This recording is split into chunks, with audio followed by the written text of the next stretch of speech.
Welcome back to the Investor Shed podcast. My name is Nick Beveridge, and I'm here with my co-host, backed by popular demand, Jeremy Kitchen. Am I by popular demand? Have people been asking for more Jeremy Kitchen? Yes, they Really? asked that I shut up more and that you talk more. Who said that? A couple of people. Really? Yes. Tell me. I'm lying. Okay, I'm like, I've never heard this. But no, but people do like you. I'm honored to be back by popular or unpopular demand, I guess. So thank you for having me as always, Nick. Are you excited about today's topic? I'm excited about every topic. I love it here. You know how we normally talk about real estate, but not lately? Yeah, I do. Go on. We've got another one of those episodes today. Nice. And why not just talk about Bitcoin? Okay. We've done alternative investments before, right? Uh-huh. We've talked about silver and gold and other assets, but you know what? It's October. It is. Orange is in the air. Both of our cards make a very Halloween-esque picture, Yes. by the way. Jeremy and I are rocking the Gemini credit cards that give you Bitcoin rewards, and it's very Halloweenish. Yeah. We've talked about this before. We are not sponsored by Gemini, by the way. Not yet. Not yet. We might have a referral code eventually to get people. But I just think the utility of these cards is really cool, specifically in the way that we use them. Yes. So lately, I would say for the last month or two, maybe 2 months, I got this new credit card. And I, as a real estate investor, I use credit cards constantly, mostly to purchase renovation materials for building, renovating houses, that kind of stuff. So I had the option. I could just rack it all up on cards and pay it off and get the rewards. Mm-hmm. And normally that's what I do. However, I've noticed over the last many years, anytime I get the rewards money, I usually just give myself a statement credit. Yeah. Or, boring, or I buy some pot that is horrible, not like weed, like a kitchen utensil. Sure. They give you these stupid consumable items to pick from as your reward. Yeah. You know what I mean? Yeah. Or like an Amazon gift card of $25 where you can just buy shit and have shit piling up in your house that you don't need, liabilities, basically. Mm-hmm. However, I don't know why.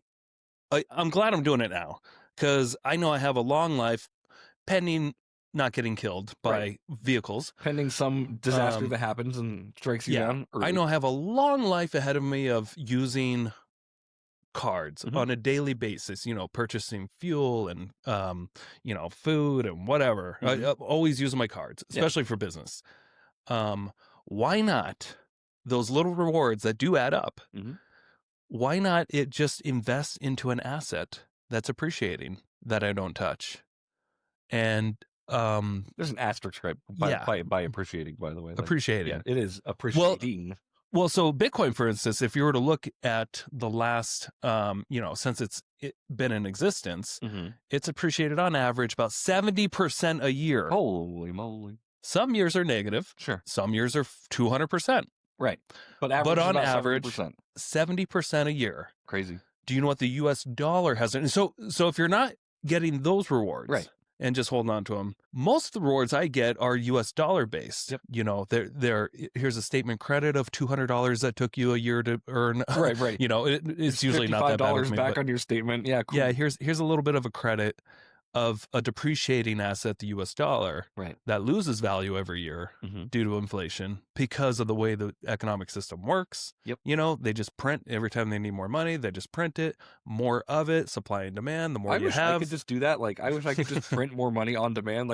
Running low this month. Well, opening more credit cards will do that. Yeah. And that's basically what that's how the country runs. Right, it just opens up new credit lines. Right. At the expense of the taxpayers' children. Right. Long term.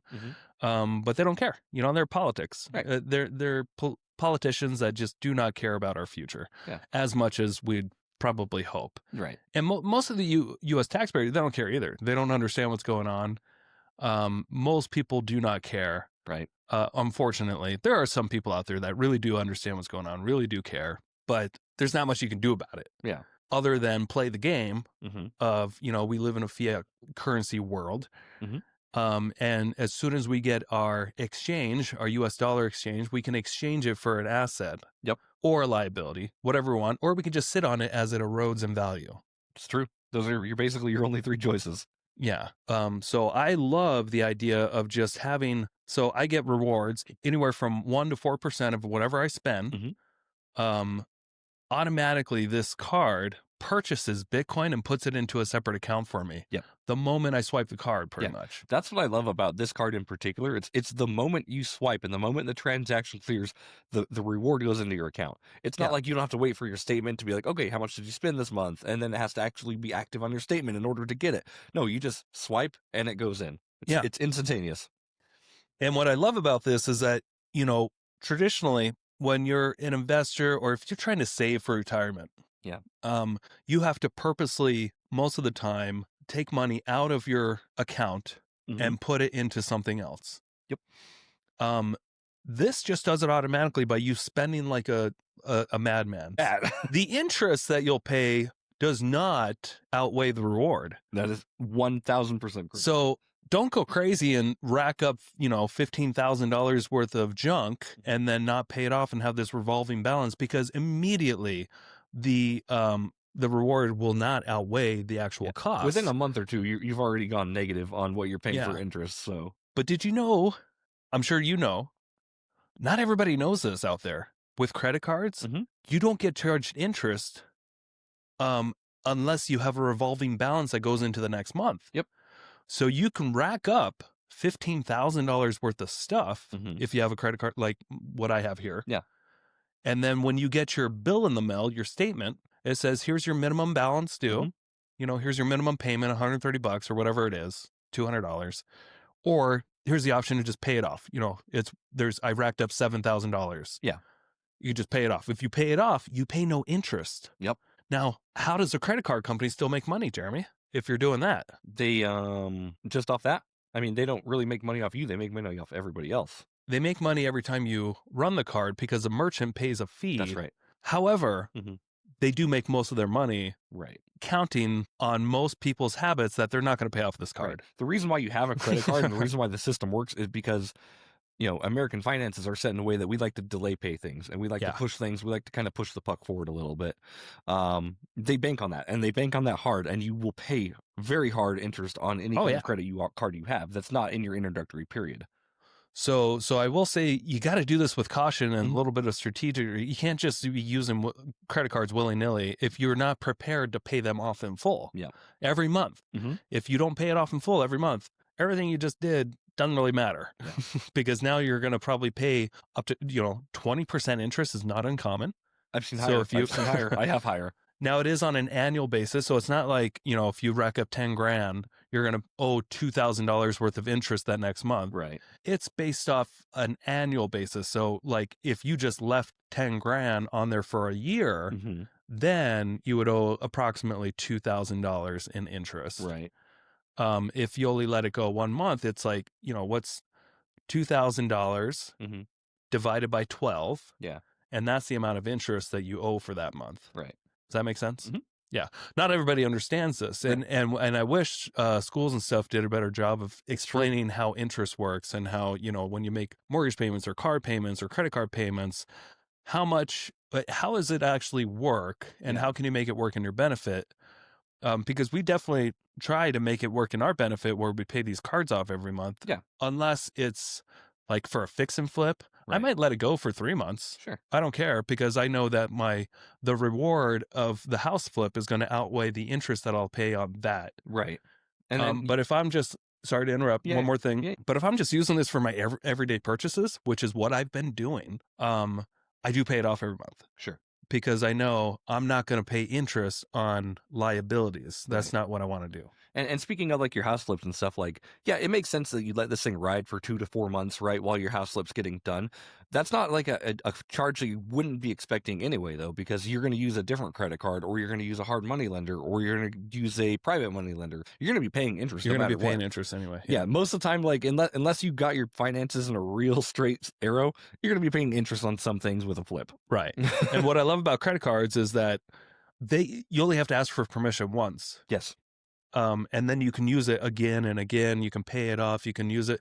Like I have credit cards that I've had for like 12 years. Not only that, Yes, you only have to And pay I for only it once. asked once Yep, you only for have to ask once. permission, when you apply and it's either a yes or a no. Mm-hmm. And over time, they usually add, That's what I was gonna more say. money that you can spend. Like, you ask for it once, and then you get this revolving credit line, but they're like, we see you're very good with this card. Yeah. Would you like double the amount of... Yeah. And even if they're not actually getting, all this monthly interest from you because you're paying it off every month, they're still happy with you using it because they make a little fraction of money every time you swipe the card from the merchant. Yep. The merchant has to pay, 3 to 5%. Yeah. Of merchant fees, sometimes 2.75 or something like that. I think that's on the low end. It depends. And then that's why some merchants or some, stores, they'll be like, oh, we don't take American Express. Yeah. Or we don't take Discover. We don't take those cards because those fees are a little too high for us. Right. Or something like that. Or you might run into, we'll take your credit card. We just add this fee that we get charged. Yep. So you got to be, know when and when not to use a card. You can't just always use a card. Right. You can't use a card to pay your home mortgage. Because you'll end up paying cash advance fees and all that stuff if you really tried to do it that way. And like 2 to 4%. Sorry to cut you off. Like, that feels pretty like standard for the industry for like what a merchant pays. For Ginger Snap, like I go through Square, so people can run their cards through Square and I get paid. They take 4% off my top everything that I've taken. Right. Like just instantaneously, I get that deducted from my pay. I'm like, oh, that sucks, but that's just the way of the world. I'm not gonna not going to fight it and try to find something that's 3.8%. Like Square just works for me and it works for my clients and it's easy. Totally. Yeah. Yeah. So it's a convenience factor. It's part of what you're selling as a business. Yep. And you just got to know that there are, I probably have 200 to 300 transactions every month that I make with the properties I have and all that stuff. And I am very strategic about if we can pay for anything with a credit card and it doesn't give you an extra fee, we're going to do it. Oh yeah. Because that will just make us more money throughout the year with the rewards and stuff. Right. Assuming that you're going to pay these cards off. Yeah. So you got to keep that in mind. You can't just use these willy-nilly if you don't actually have the money to back it up. Yeah. Does that make sense? Yeah, absolutely. Now we can actually talk about Bitcoin. Yeah. What it is. Jeremy, when did you first hear about Bitcoin? Man, I don't know exactly when. I know the price of it when I first learned about it was about $3,000 a Bitcoin. Okay. And this was back when I was living at my brother's house. Yeah. I had, it was either Robinhood or one of the Coinbase probably is the one I had and started with. Yeah. But I was just like, man, that's so expensive. Like, why would anyone spend $3,000 on this thing? You know what I mean? It's like, I don't even know what it is. Uh-huh. Lo and behold, I fucked up, but that's okay. That's okay. I'm gonna look at a price history chart. Yeah. Because when I first heard about Bitcoin, I think like $600 for you or whatever, right? That's when I first bought it. Okay. I first heard about it. I think it was like $1 or something like that. It was back in 2011 when I was a realtor. Mm-hmm. Yeah. So when I first started hearing about it, it was between 20 cents and got up to $2 or so. That chart is between nuts. 20 cents and $2. And guess where I was hearing it? Where? On the Alex Jones Show. Hey, quick commercial break here. Thank you so much for listening to this podcast. I really do appreciate it. If you want to give back, let me help you buy a house, or I can help you sell a house. It's the only way I make money when I'm not investing in real estate. I don't make money on this podcast or the events I do, but I do make money only when I help people buy and sell houses. So if you're looking for your next investment and you're here in North Idaho, I want to help you personally. If you are not in North Idaho, I can still help you out. I have a vast network of referral partners all across the country, and I can find the right real estate investor savvy agent for you so you don't have to. It doesn't cost you a thing. Thank you for your support. Back to the show. It was one of the sponsors. Really? Uh-huh. Okay. Started talking about why you should buy Bitcoin. And it was to Alex Jones back in 2011? Oh, yeah. Okay. My wife made me stop listening to it when we met. No comment. Yeah. But then I actually started buying it when it was around $600 in 2017. It was bouncing around. Right about in past that Maybe point, it was, it was 2016. Sorry, it was 2016. Yeah, I can see it right here. It was in the fall of 2016, I believe. I bought like 1.5 Bitcoin.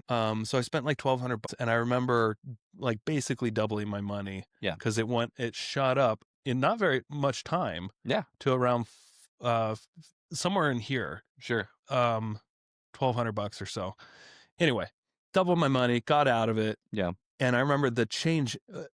It was actually I understood Bitcoin because Zach Doty told me all about it, and Mhm. he used to run the Bitcoin podcast for Okay. a while, so Yeah. he knew all about it. He had hundreds of Bitcoins. Yeah.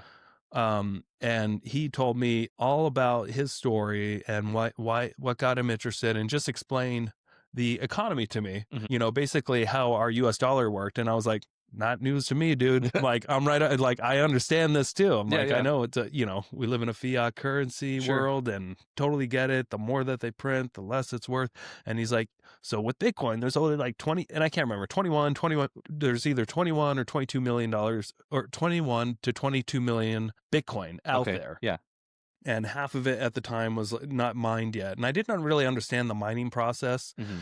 but he said, the more that it's adopted, Mhm. the more the value is just going to go up. Yeah. And he explained that there's all these countries that are, when their banking system goes bust, like Zimbabwe and stuff, all these locals in the town will just start using Bitcoin. Gotcha. And that's what was making it so popular. Not necessarily Alex Jones here, Sure. but the fact that it actually had utility Yeah. around the world. Mhm.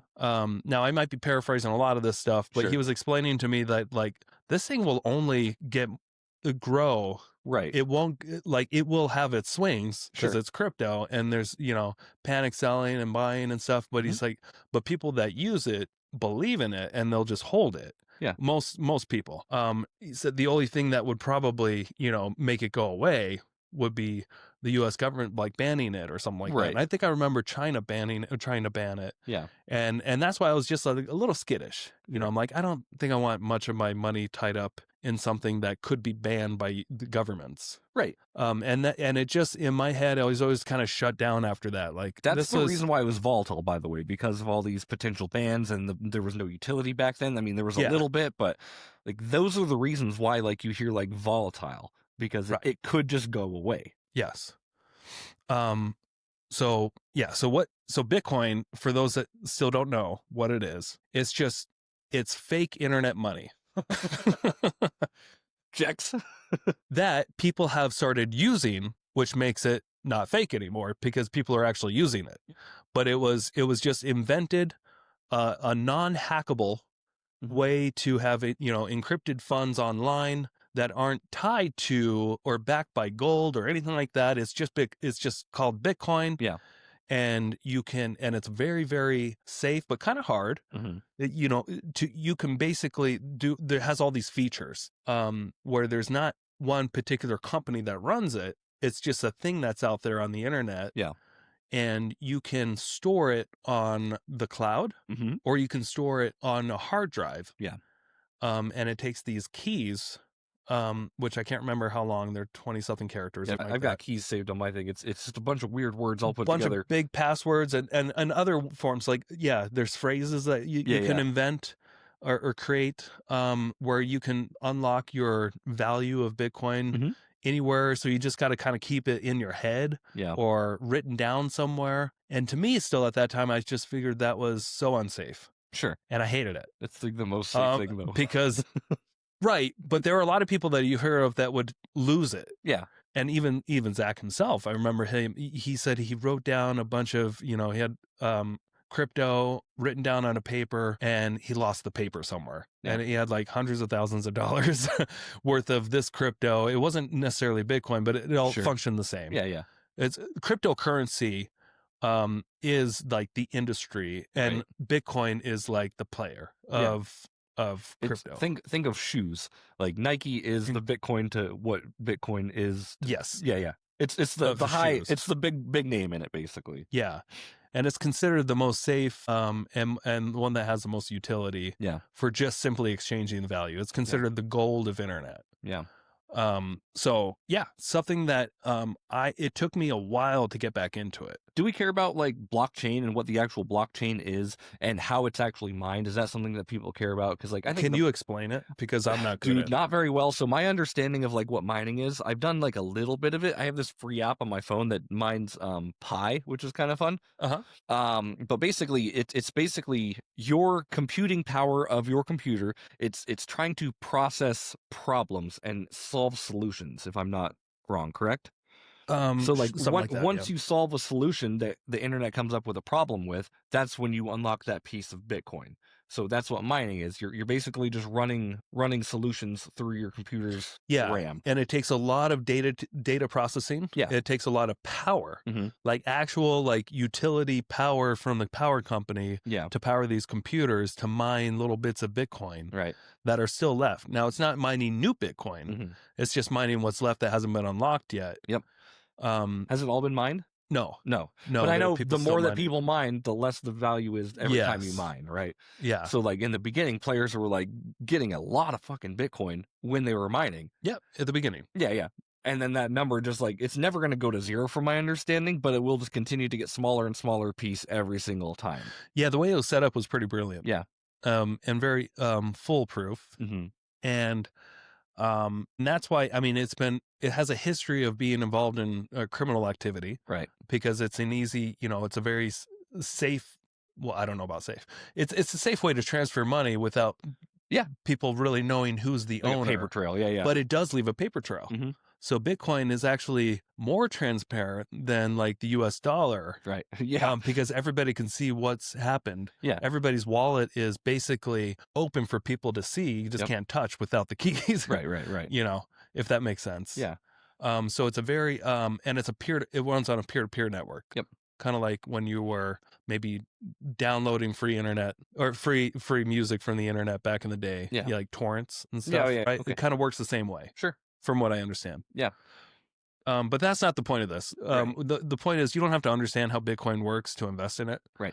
And nowadays you don't have to necessarily be too skeptical about it being banned. And that's what I love about it now, because it is being adopted by all of these big financial institutions, and BlackRock's buying it. And like now Robinhood has it, available on their platform, and it's just become an accepted store of value. Those cards in are our so culture. girthy. I love them. Yeah. Not nice. I get so many compliments on my thick cards. They touch it, they're just like, ooh, like I'm a millionaire. Like, dang. They hold this, and it's got like, I haven't thrown this around much yet, but this one's gold and it's got the same. Yeah, it's got like double thickness than a normal credit card. It's like you can't bend it. Yeah. They feel really legit. They do. They do. Wish you guys can have some. Anyway, where were we going with this? Okay. So now Bitcoin, it may seem like you've lost out on the opportunity to make a lot of money on Bitcoin. Totally may seem that way. The price of it now is like $120,000 almost, $115,000. Yeah. I think it would hit 116 today. It's going back and forth, and it goes down. It will have 10% swings in a day sometimes. So you got to be able to stomach if you're going to put some of your net worth into Bitcoin, you got to understand it's going to fluctuate. Right. And it's not guaranteed to go up every year. I put it in my head like it's almost like a stock in my head. Like I understand this thing is going to go up and down, and there will be dips and there will be highs. And I understand that being here for the long haul is going to be financially beneficial for me. Yeah. Like when we talked about when you first bought it back in like 2017 or whatever, I remember again looking at that price saying like, man, $3,000, like that seems so high. Yep. And I felt like I missed out. Yeah. And then I felt like I missed out at $600. I'm like, dude, I remember when this used to be like 20 cents. And then like 2 months later, I'm like, man, it's $4,000. That's probably the peak, right? And then like, oh, now it's 10, now it's 20, now it's 40. Then it was 60, and that was like big. And I was like, fuck, man, I should have bought more Bitcoin. but what's happening is exactly what all the Bitcoin people have said would happen. Yeah. And though just because it's at $115,000 does not mean it's overvalued. Right. It just means that it's being adopted by more people because the number of Bitcoins don't go up. Right. That's what you guys got to understand. The number of people that are using it has gone up. Yep. And it's a supply and demand thing. Right. Exactly. So the only way if you look at the next, assuming that it doesn't get banned, right, over the next 10 years, it could easily be worth $1 million. I don't think it could. Yes, it could get banned. If it could get banned. Yeah, but again, like saying that, like I don't. But that doesn't there mean would be like mass pandemonium if Bitcoin got shut down. Yeah, and by me saying it could be $1 million in 10 years is actually probably conservative. I agree, because that's not much growth. Right. That's only going, that's only a 10x. Yep. And it's done a lot more than 10x the last 10 years. Yeah. Well, you said average like 70% increase every single year. So yeah. And I think we've had some AI run some scenarios if you were to just go out and get a credit card. Mm-hmm. So why don't you talk while I look that up real quick? Because I think, actually, it's right here. Okay, perfect. Okay, so here's a scenario. This will be fun. Okay. So let's say you go out there and you get yourself one of these Gemini credit cards. I don't know if are there other companies out there who do something similar? There might be. I just like Gemini. So Gemini has it's an online bank. Out of all of the crypto exchanges, when all of the crypto, what company was the ones that was defunding all this stuff? Coinbase. Yeah. Kraken. There was a whole bunch of them that basically, like, when crypto people were putting their crypto into accounts and then getting crypto back. Yeah. When that whole debacle went down, you remember what I'm talking about? Oh, you mean when they're lending it out? Yeah, and lending out and you were getting money back. Sure. And all those banks got shut down for fraud or whatever, right? Some of them. Most of them. Yeah. Gemini was like one of the ones that survived because they got their they got their shit in order. Yeah, they got their shit in order very quick. And even like directed IRA, they say they have a partnership with Gemini because like they are the trusted crypto source. Yeah. So yeah, Gemini and but there might be other ones out there. I just happen to like Gemini. I like them too. Yeah. I've had an account with them for a long time. Yeah, me too. And I'm just starting to use it now. Yeah. And I actually want to get my kids set up with Gemini accounts early because I went to open bank accounts for them and my Numerica said, "Oh, they got to be 12." I'm like, "Okay." I remember like I'll just go, I will find a bank account for my kids. Right. Grok can probably help you there, by the way. Yeah. But it's like, this is where things are going anyway. Anyway, Nick and I, we talked about this, and how we use these credit cards is we try to use them basically as a debit card. So when I swipe a $3 thing, by the end of the month, I'm making sure that I'm paying $3 basically. Right. I usually try to do it within the next couple of days. So I carry a small revolving balance. Yep. But then I just like, okay, is the balance at 0 yet? Nope. Make a payment. Is the balance at 0? Nope. Make a payment. Right. Yeah. Okay. So here's a scenario. Dude is given such a conservative scenario. It's saying that the average Bitcoin growth is going to be 20% a year. That's okay. We'll deal with that. Yeah. Okay. So here's the fun scenario. So you go out there, you get one of these cards this year, by the end of 2025. Let's say you spend an average of $2,000 a month on everyday purchases. Business, supply, travel, that kind of stuff. Not your home mortgage. Right. Not your insurance and stuff. Not like things that won't take a credit card. Right. But on average, I think most people spend a couple $1,000 a month on groceries and travel and fuel and entertainment and that kind of stuff. Yeah, your Netflix subscriptions, all those things add up. About $2,000, I would say, is a really fair assessment there. Yep. And your average rewards, they can range anywhere from 1% to 4%. They're saying the average reward is going to be 3%. Sure. Because most of the time, on gas, you get like 4%, I think. Yeah, gas, you get 4. Like I think grocery stores, you get 2. And restaurants, I think it's 3, something like that. Or something like that. Yeah. And everything else is 1. So yeah. And then let's say the monthly amount of Bitcoin that you're earning, let's say $72 in value. Okay. Annual growth of 20%. Time horizon 20 to 30 years, starting in 2025. Year one, if you would earn approximately $43,000 in value, that doesn't seem right. Hold on. At the end, post growth. What? Yeah, these scenarios are way off. Sorry, guys, we didn't look at them in advance. I was like, I want to see some charts. It's saying, buddy, here's some charts. This is not true. You wouldn't have $43,000 worth of Bitcoin at the end of year one. Right. Let's come back to that. Yeah. Sorry, guys. That anyway, did not go out the way I thought it would. Normally, these scenarios, AI scenarios, are much better, but it screwed up somehow. So you'll learn $73 a month times 12. Let's just do the math. $876 a year. Okay, in rewards. It's assuming times 20%. Yeah.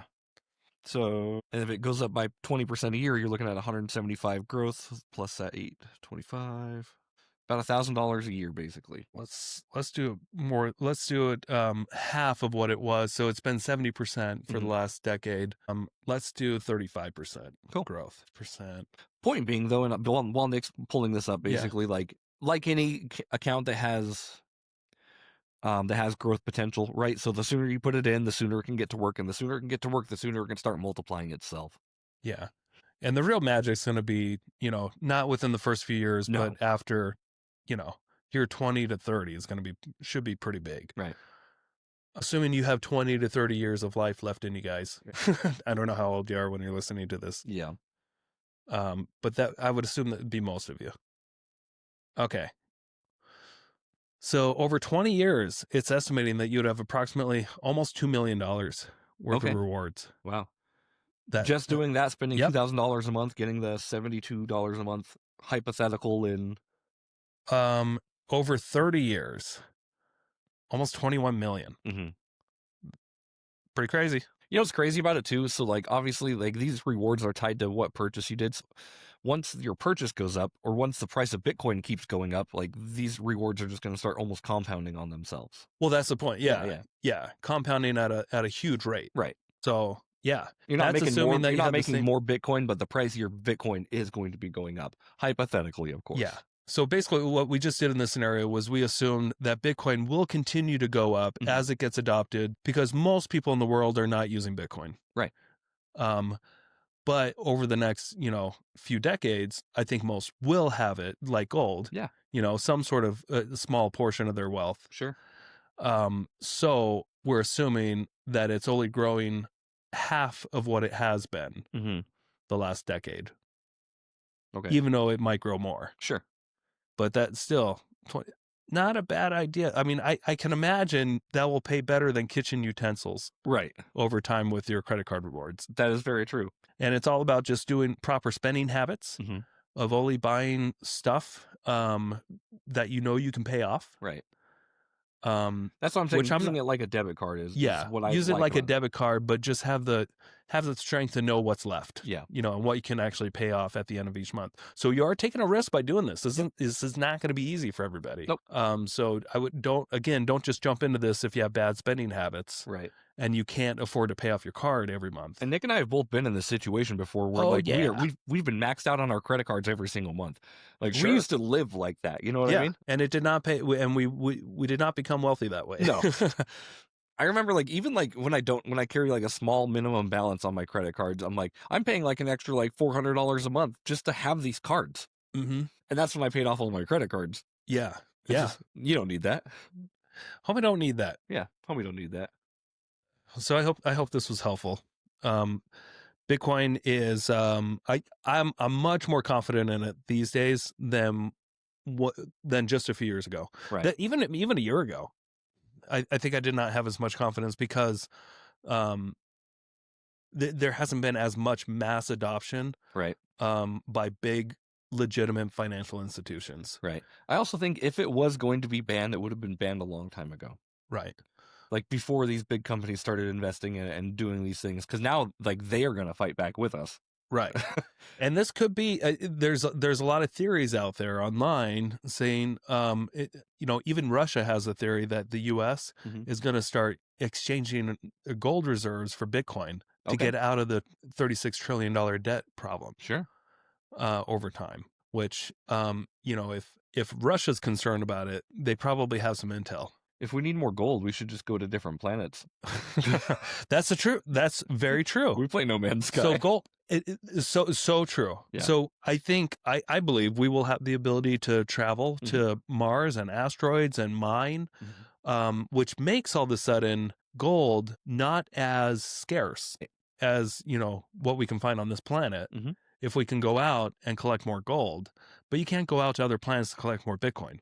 It's true. Yeah. So, and you talked about at the beginning of the show, there's only been a finite number, like 22 million. That number hasn't changed since 2013 or whatever, right? No, it won't change. Okay. That's just how much there is. That's just the supply. They can't So add the more only thing supply. that can happen is that just more people adopt it. And then, for those that are still confused, like, well, I'm never going to be able to afford a Bitcoin. It's just whatever little slice of the pie you want. That's what I love about it too. Like you don't have to buy one Bitcoin. Yeah. You can buy $1 worth today, and it looks funny because it's like a bunch of 0.000 whatever. But you then all of a sudden you'll be in the game, and all it takes is $1. I love that because again, like you don't have to. When I first thought about it, like I thought you had to buy one whole Bitcoin. I didn't know you. Oh, right. Yeah. I'm like $3,000. I can't. There's no way I can afford that. People think that was stocks still. Yeah. People are like, oh, that stock's too expensive. I can't afford that much. Yeah. And you're just like, what are you talking about? You can buy as much of the Yeah. stock as you want. Just You can buy 20 $10 cents. worth of this $400 stock. There's a lot of people out there that just don't understand even that. Yeah. That, the value of some share doesn't dictate how much you can afford of it. Yeah. You can buy fractional shares of Bitcoin. So don't let that stop you. Right. The only thing that's stopping you is in between your ears. Yeah, I love that. And so I buy Bitcoin automatically every single day. I know you and I buy it differently. Like you buy it during the dips and you do these trades because you try to capitalize on it. You buy how much of it? Like $2.50 a day. $2.50 a day. Yeah. Yeah. So just enough to not really feel it. Yeah. Like you don't even notice it coming out of your account. But I do that on like 15 different stocks too. So it's just like, like 20 to 40. Oh, so you're spending 20 to 40 a day. Yeah. That's actually that's a lot. Yeah. Wait, 20 to 40 a day. What is that? A few $100 a month? Yeah, so I guess I do it in a lot of different ways. I do some Bitcoin, some of it goes into my high yield, some of it goes into different buckets into my high yield. So I have like 10 different transactions coming out for high yields into my buckets that I want, like save for a house, save for a car, save for these things. And it's just little amounts that I don't feel. And then with stocks and crypto, I buy Solana, Bitcoin, VOO, and VTI, and Tesla every single day. So there's 5, I guess, there. Yep. And then plus all the stuff with the high yield. So it's like 10 different accounts coming out every day. It hits about $40 to $50 a day, it seems like. Right. Yeah. Do you buy Ethereum? I don't. Okay. So what I heard from an expert yesterday on a podcast, which seemed interesting, was Bitcoin is like the gold of the internet and Ethereum's like the oil. Interesting. I would have thought so like I would Ethereum also like consider Yeah. Because it's got the most utilities with smart contracts and stuff. And you were big on Ethereum. I was very big on Ethereum, and I made a lot of money on Ethereum because I bought it at like $40. Yeah. Because and I made a lot of money on Ethereum too, like not as much as you did, but I used to invest in it. I just tried to funnel it so I wasn't too spread out, basically, into like, all right, I like Solana because I can do the stock lending or the crypto lending on that. Right. I make like 4.5% interest, which is better than my high yield. Is this an annual interest? Yeah, it's annualized. Okay. But they pay me every week, which is really cool. Okay. So like whenever I lend it, I only have like, I don't know, like $600 in Solana right now. Yeah. But like every week they're like, oh, here's an extra 75 cents because you're lending it. And I'm like, great. Times that by 4, that's almost $4 a month. Right. Yep. And I continue to buy that every single day. So that number will continue to compound. Heck yeah. Yeah. Yeah. Ethereum does stock lending too, or crypto lending too, by the way, in Gemini and in Robinhood. Yeah, I feel like the features are endless.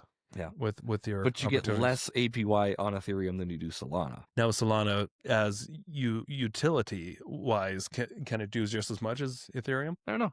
Okay. I haven't looked into it. I looked into the paycheck first. Yeah. And it's such a small amount again. Like if it goes to 0, this is all stuff that I know that I'm like, cool. If Solana goes to 0, I understand the risk. Yeah. Okay. You know what I mean? Yeah, because my life saving is not going into. And this is probably something we should mention, guys. Anything that's cryptocurrency that's not Bitcoin tends to be 100 times more risky. Yeah.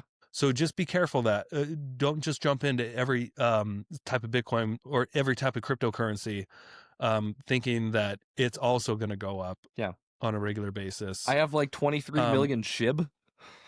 Yeah. And I know damn well in my heart, I'm like, this could end at any day.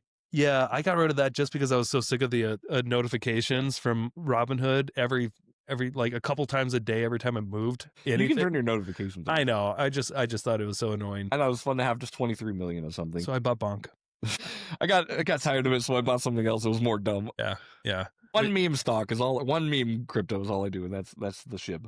So what are your U.S. stock picks that you've got? I really consolidated my portfolio, and I think we've talked about this on past episodes. But you consolidated, meaning that you sold a lot? Yeah. So I was invested in Ford, Nike, all these different things, Costco, and I was just buying little tiny little bits of everything. Yeah. And it finally clicked in my head. I'm like, I'm buying top 500 stocks. Like I'm buying the 500 stocks that are the most popular. Why don't I just buy into an index fund? Because that's no fun. It's you're right. It's not fun at all. But it's it makes my portfolio really easy because I imagine these people running the top 500 know how to pick the top 500 better than I do, and they have better time to do it. Yeah. And the fees are like 0.004%. Like the fees, I don't feel them because they're just cheap index funds. ETI and VOO are the two that I do for the Vanguard index funds. I also do the bond account, so I invest a little bit into the bond Not a lot. Okay. But just every time I'm like, yeah, I'll throw 10 extra bucks into the bond account. Yeah. Because your bonds are supposed to be your safe haven for when stocks start shitting the bed, basically. Sure. Yeah, Anyway, I've heard that. Yeah. I buy a tiny amount of it. Yeah. And it's less than 10% of my portfolio, 1,000%. Yeah. And then I buy Tesla every day. I've got some Amazon, but mostly the reoccurring ones are the VTI, VOO, Tesla, Lana, and Bitcoin. Yeah. Those are like the main ones I just buy no matter what every single day. I definitely, so I guess by having the Bitcoin as a reward on my Gemini, I guess that's something I buy every day. Yeah. So I guess I have and that then too. and then my reoccurring investment is Tesla. But it's only $45 a week. But I also buy in chunks too whenever I see it down and up and down and up. If you want all your Bitcoin in one account too, you can take all the Bitcoin you've earned from your Gemini and throw it into your Robinhood. Yeah, I'd rather not. Very easy to do. Robinhood was a little bit more expensive at one point. No, wait, maybe it was Gemini that the was fees more are very expensive. minimal, by the way, when you do that. Yeah, but you can compare the two too. So sometimes on different exchanges, like I remember sitting in the back seat of this road trip last week, and I wanted to buy a few thousand in Bitcoin because it was kind of at a dip, and there was a noticeable difference between Robinhood and Gemini. Really?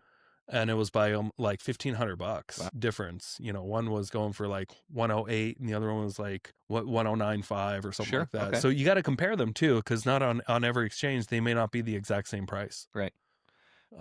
So something to consider. Yeah, absolutely. And I guess maybe one may have a little bit more up-to-date data. Right. Yeah. I'm not sure how that works. But when I buy in such like small amounts, like $250 a day, like I don't really feel the big difference over long term. I feel sure. You know what I mean? Oh, sure. Like I'm going to be buying 0.0000008 versus 0.0000079. How's your Dogecoin? I don't have any Doge. I got some more. Did you? Just $10,000. $10,000? 10,000 Dogecoins. Do I have any Doge? I don't know.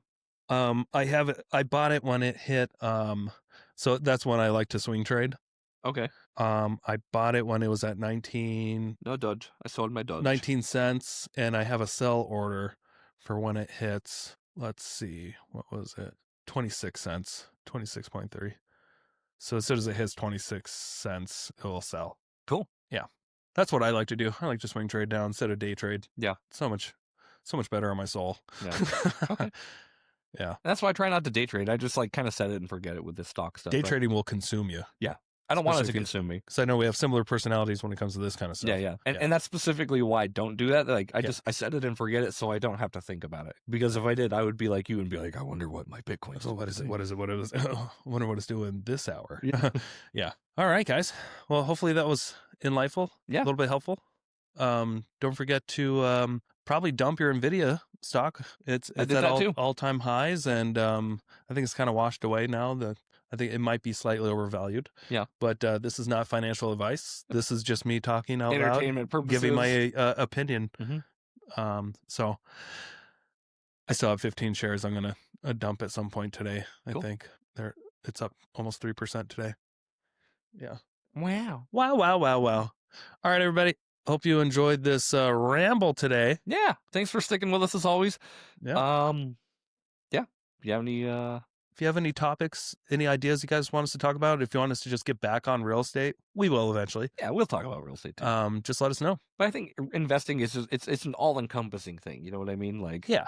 What do we do with our money that's not the U.S. dollar? I love it. Easy peasy. Because we don't want to irresponsibly save money. Right. Bye, everybody. Bye, irresponsible savers. That's my new thing. I love it. Thank you so much for checking out the Investor Shed podcast. If you enjoyed your time, make sure to leave a 5-star rating and review on Apple Podcasts and Spotify. Follow along on YouTube, TikTok, and Instagram at The Investor Shed for shorts and promos about each episode. Do you want to be a guest or know someone who has great real estate investing advice and stories? Reach out to us at theinvestorshed@gmail.com.